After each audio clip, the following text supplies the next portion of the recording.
वक्फ संशोधन बिल के खिलाफ all India Muslim personal law board आज राजधानी दिल्ली में प्रदर्शन कर रहा है। मुस्लिम संगठनों से जुड़े लोग जंतर मंतर पर प्रदर्शन कर रहे हैं और मांग कर रहे हैं कि इस कानून के तहत वक्फ की संपत्ति पर कोई कार्यवाही न की जाए। हमारी बहुत सख्त नाराज़गी है इस पर और हम मोदी सरकार से इस पर बहुत ज़्यादा नाराज़ हैं, क्योंकि ये जो संपत्ति है, ये संपत्ति जो है ये मुसलमानों की संपत्ति है और मुसलमान इसे किसी हद तक भी बर्दाश्त नहीं करेगा कि ये जो है संशोधन लाया जाए। ये वक्फी ज़मीन है और ये ज़मीन अल्लाह के लिए हमने कुर्बान कर दी है। मुसलमानों की ज़मीन है, इस पर मुसलमानों का अधिकार है। ये हमारा मजहबी मसला है। इसके अंदर अगर कोई इस तरह की दखल अंदाजी होगी तो बर्दाश्त नहीं की जाएगी। जब तक ये बिल जो है वापस नहीं ले जाएगा, जो इन्होंने कानून बनाया है, तो हम यहाँ से नहीं जाएंगे। ये जो बिल पास किया है इसे रद्द करवाना है। हाँ जी, क्या कुछ कमियां लग रही है?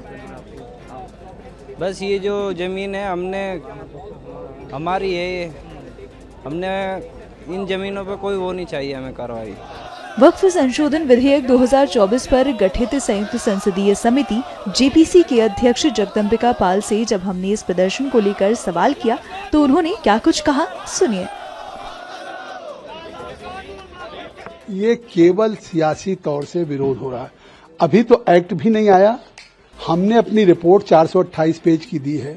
उसके आधार पे सरकार उसको अप्रूव करके सरकार उस पर अमेंडेड जो 44 संशोधन पहले थे, अब उसको जो हमने हमारी रिपोर्ट पे हमने 14 अमेंडमेंट्स किया, उसके आधार पे एक अमेंडेड बिल आएगा। उस बिल को पास होने के बाद इनको कोई बात कहनी चाहिए। इसका मतलब है कि बिल अभी आया भी नहीं, कानून बना भी नहीं। किस सवाल पे आज जंतर मंतर पे all India Muslim personal law board हो, जमायत उलमा हिंद हो या ओवैसी की पार्टी AIMM हो या विपक्ष की पार्टियों को नेताओं को बुलाया जा रहा है। ये केवल सियासी तकरार है। लोगों के मन में गुमराह किया जा रहा है। सरकार के प्रति केवल एक विरोध करने के लिए कहा जा रहा है। अन्यथा ये कानून जो सरकार लेकर के आई थी और जेपीसी को सुपुर्द हुआ था, वो एक बेहतरी के लिए। लोग कह रहे हैं जंतर मंतर में बैठ के साहब हमारे अख्तियार डीएम को दे दिया जाएगा।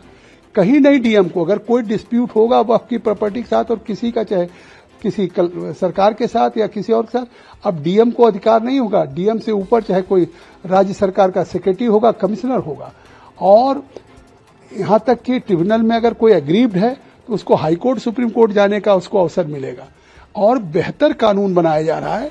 इसके बाद भी मुझे तो आश्चर्य है कि किसी एक सवाल को तो बता दें कि इस हमारी रिपोर्ट में उनके हितों पे कुठाराघात होगा या हमने ऐसा कोई प्राविधान किया है जिस पे वो सवाल उठा करके देश को गुमराह कर रहे हैं कि साहब मस्जिद और खानका कब्रिस्तान ये चली जाएंगी। ये केवल देश को झूठ फैलाना है।